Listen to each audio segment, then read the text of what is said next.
Welcome to the next episode, the latest episode of Taiwan Lives, Taiwan Lives.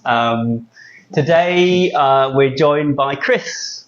Hello, this is Chris. This is Chris, and I always start by saying, can you introduce yourself a little bit? Maybe we know your name's Chris, and maybe a couple of things you want to share with us today.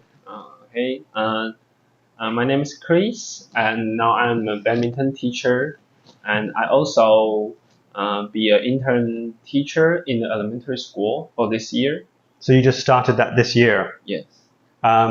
Which school?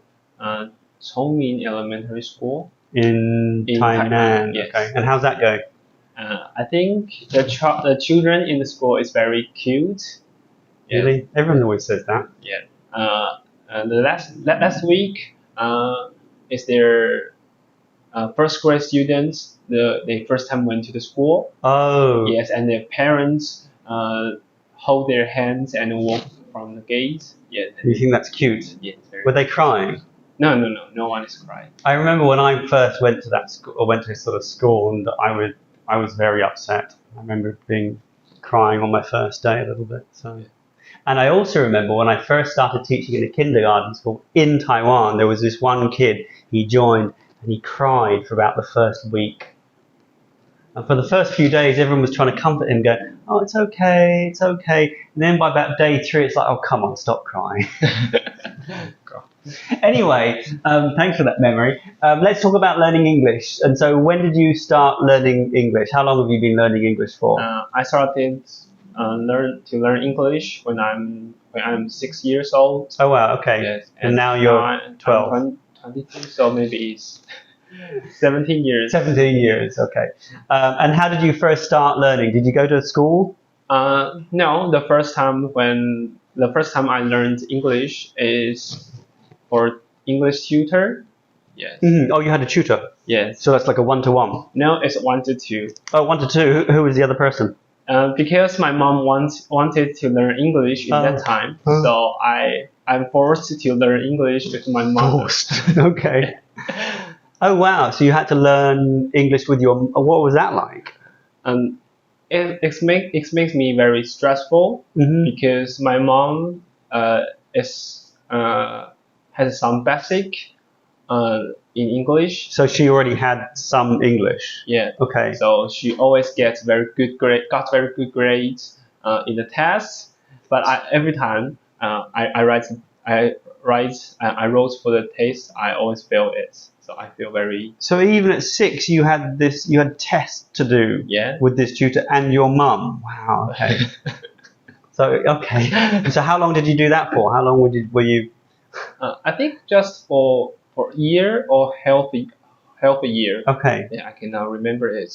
Okay. Very clear. And then what happened? And my mom had found out that I'm unhappy when I'm learning English because it was too much pressure. She's always be there. Okay.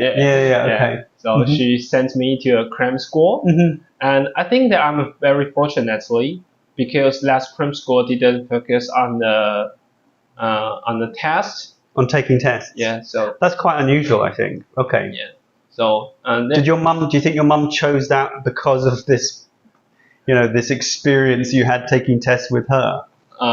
Yes, Maybe. I think maybe. Yeah, Okay. because she did a lot of homework and finding the cram school. Oh, Yeah. okay. She did a lot of research. All right. So what was good about this or what was this cram school like? It's the cram school is more focus on focus on using English. Okay. Yes, in our daily lives. Like they teach us to listen to English song or have a reader theater. Yeah. So you were saying earlier you had some sort of theatre performance to do. Yes. Okay. So what was that like? What happened there? It's like an annual competition, and our cram school will hold it, and every class, every student need to choose a topic in their books, and they need to perform this in front of all the cram school students. And so you were how old when you were doing this? You were like 6 years old, 7 years old, 8 years old doing these performances? I think in It's when I was maybe 7 or 8 years Mhm. old. Yes. And so how was that? You had to sort of perform in front of many people? Uh, um, at first, we just need to perform this in front of maybe 30 people. Hmm. Yes, but The other children. yeah, the other children. Hmm. Yeah. But the most impressive time is that uh, that is the first time our crime school hold the art reader theater in a big audience. Hmm. Yes. Oh, auditorium, Yeah. like a theatre. Yeah, auditorium, and there are might be 100 people, about 100 people. Oh, wow. Yeah. Okay. And we got a first prize in that competition. Oh. Yeah, so I feel very impressive. And so can you remember what that story was about that you won first prize for?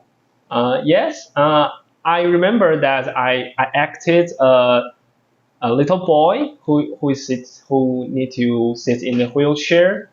Yeah. So you went. And how old were you when you were doing this? 12 years old. Okay. Yeah. So the 12-year-old Chris was in a wheelchair, and you had to go onto stage. Yeah. Okay. And the story was about. It's about a little boy who wants to play with his friends, Mm-hmm. but because he sits in a wheelchair, Yeah. so he needs to push it very hardly Okay. to chase his friends. Mm-hmm. And he has fell, and he had fall down. He fell out of the Fell- chair. yeah, he fell down. the chair. Oh. Yeah, so I also act to fall down the chair on the Mhm. stage, and everyone claps very loudly. Yeah, and just think that he was so crazy. So did you practice this before as well? I mean, you were rehearsing it like before the main performance. Did you have to practice with your group? Yeah, yes, we just practice it in our class. Yeah, right. Okay. Yes, And not so in how many class. times did you fall out of the wheelchair? I think it's maybe 100 times. Oh. Yeah, because when I went home, I also tried to practice how to fold it more dramatically.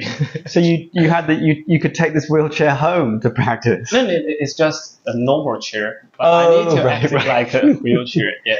Oh right, okay. So you practiced falling out of your chair, and your mum was like, going, "What are you doing?" She said, Yeah. No, it's homework. All right. So you won first prize. What did you win? No, nothing. You just won lots of people clapping it. Yes. Oh, okay, good. All right. And so, and that was around the age of 12. And then after that, what happened? You left that school? You went somewhere else? Yes, I left the cram school, and I have a period of time that I don't have go to. I didn't have go to cram school Okay. because I always get good grades. In high school? In high school. Okay. Yeah. And so you didn't need to go to Yeah. a bushy banner cram school. Okay. Yeah. And then you went back to one, or? Yeah, because when I started to study in a senior high school, I studied in a PE class, so I have to go to the cram school for preparing the college entrance exam. Because that's right. Because you said you're a badminton coach now, right? Yes. And so when did that happen? When did you sort of decide? Well, how did you become a badminton coach? What's the story there? I think it's also happened on when I studied in a PE class. Mm-hmm. Yes, because I saw there are many athletes. They are practice very hard on the things they love. Mm-hmm. So I have make up my mind to be a coach. I hope that I can to help the children who Mhm. want to be athletes. Mm. Yes, and with more efficient ways. Yeah, to Yes, learn an efficient way. because in our past way, our coach just tell us to run, and run. Oh, okay. Wow. Okay, cool. And so maybe you'll be coaching the next generation of Olympic gold medal winners. It's my dream, but Yeah, cool. It's I a don't good know. dream to have. Yes. I hope it comes true for you. Thank you very much. We always try to keep these short, so I think we're around 10 minutes. Thank you very much, Chris, for coming in and sharing your stories. It's been awesome to hear it. You have to tell them to like and subscribe to my video. Okay, if you like this channel, please leave your like and subscribe and share with your friends. Wow, awesome. Thank you for saying that. Okay, guys, thank you very much. See you next time.